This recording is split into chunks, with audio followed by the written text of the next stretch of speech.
Hello and welcome to my review of the GEM series MegaHouse Lelouch v Britannia, also known as Emperor Lelouch, 99th Emperor of the Britannian Empire, from the Code Geass Lelouch of the Rebellion series. As you can see, this is the front of the box that he came in, featuring his name there down in the bottom left corner, and also the name of the series in the top right corner.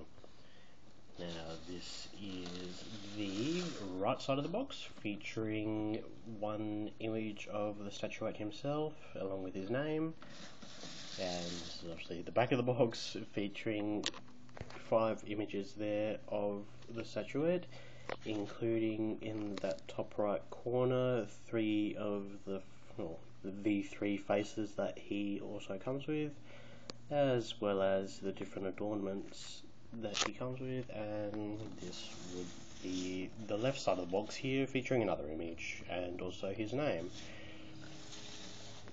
With that, I bring you the Emperor himself, Lelouch v Britannia. So, as you can see here, he is actually really quite nice and white. The paint on the white itself is actually quite pearlescent, which obviously wasn't really able to be displayed during the anime itself. But if you can, it doesn't really seem like you can make out, but it is actually slightly pearlescent. Obviously you can see there's the different gold adornments here, and also the various beading there, the slightly opaque green beads here, as you can see the light shining through it just.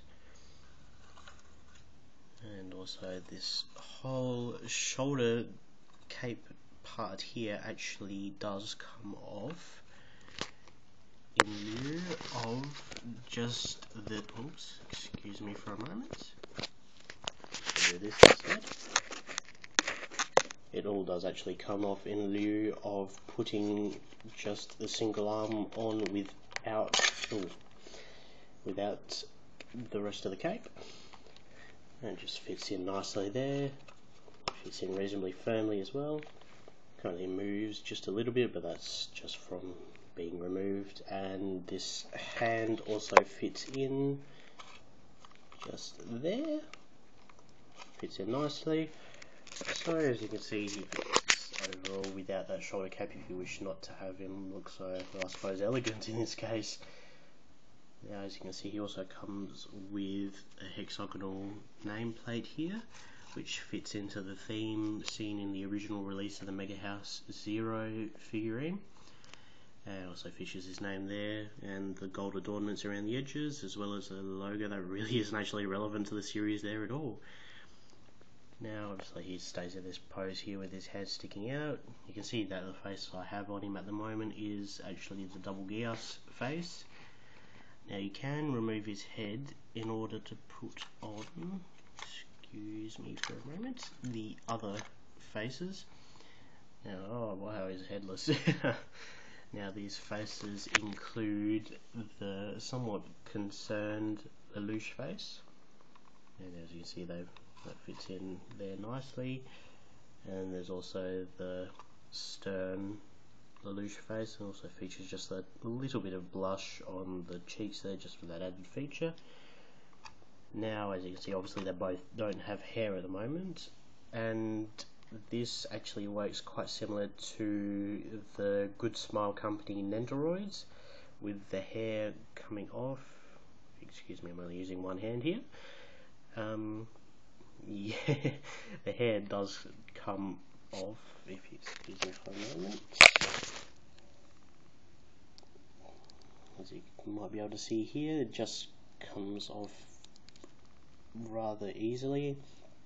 As you can see, it's just the head without the hair there. All those bits are actually quite sharp as well, so just watch out if you're going to have any young children around. That's the fringe or the bangs of the hair, and that just slides back on quite easily there, but it stays in nice and firmly. So you can actually put the head back in nicely with whichever face you choose to have. Now there's also the right shoulder cape here that would fit on more suitably with the left shoulder cape as well. There's no specific way to put it on, but to get that same flowing motion, I would recommend roughly on this angle. As you see, that features both the eye and the wing formation there as well, and also some more of that gold beading there. Now there is also a hat that he comes with, which here it is. Now as you can see, that's also features that eye, the wing formation, and one of those beads there. It also has just the slightest rippling on the inside, which you might be able to see there from the shading. It's just to better fit his hair, and that fits on quite nicely as well, and also really quite firmly. As you see, that's still moving the whole figurine only from the head, and it's staying on well, which for a figure is actually really quite uncanny. So overall, I would rate this figure very highly. It's definitely a must-have for all fans of the Code Geass series, and even those who aren't overly interested. To have something as majestic as this on your shelf is it's definitely a must-have.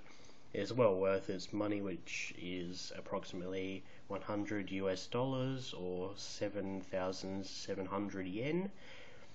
And with that, I bid you adieu. And don't forget, don't shoot unless you're ready to be shot at. So with that, I say goodbye, and I hope you will have a good day. Thank you for watching.